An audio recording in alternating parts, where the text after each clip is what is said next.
This is Todd and Jared at CrossFit Coppell Central. Today we're going to be talking about shoulder flexibility. I'm going to demonstrate my own lack of flexibility in the shoulder. We're going to work on some stretches and then we're going to retest, kind of look at what that looks like. So what we're going to have you do is come over to the wall. You're going to have your lower back flat on the wall there. You can tell if your lower back's there by placing your hand inside your lumbar and keeping everything connected. I'm going to have you simply raise a hand until your back starts to separate from the wall, which for me is about right there. So you can see I'm several inches shy on that side. On this side, a little bit better flexibility, and keep my back on the wall, get almost straight overhead. The inability to bring that arm back to overhead is going to take my body in an overhead press, and it's going to require my back to get a little bit out of good alignment. Get my hands straight overhead.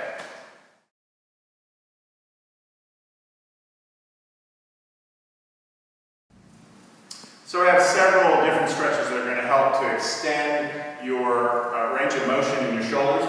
Several pieces of equipment, double lacrosse ball, a roller, and a PVC pipe. We're going to start with the roller, and the first thing I'm going to do is to simply place the roller in a position that will go right along my spine.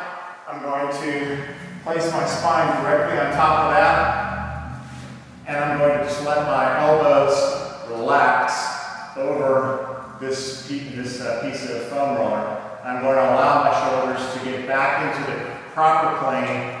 They were slumping over before, now they're working themselves back into plane. I'll stay here for a couple of minutes. That's stretch number one. Stretch number two is to move the roller in a different direction so that it's perpendicular to our spine.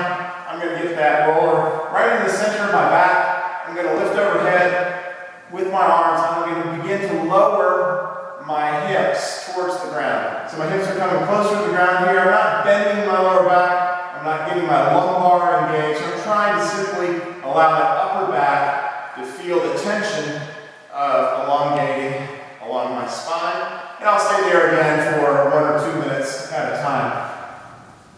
The next stretch that I want to do while I'm still on the floor is to take these lacrosse balls. I'm going to place them directly on either side of my spine, and I'm going to roll back and forth along my spine, working out all the knots and kinks along that spine.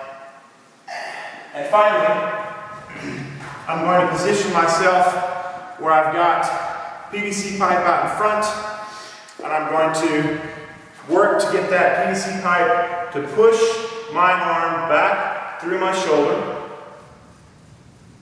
I'm going to keep that position for a period of time. I'm going to move in the clock about 1 hour along the clock, do the same stretch there, and then again another hour on the clock, the same stretch there. 30 seconds to a minute, each of those positions. The final stretch that we're going to do is we're going to take the band, we're going to place the band over our elbow, we're going to walk out so that our body, our torso is straight up and down. We're going to keep the elbow in tight, and we're going to put pressure on that, allowing the band to pull this whole upper arm back straight.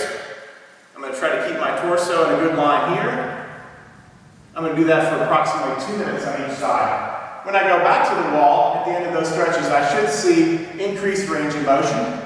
So we want you to do that at home. Do that before the rest of us do the warm-ups in the class. Do that as many times a week as you can.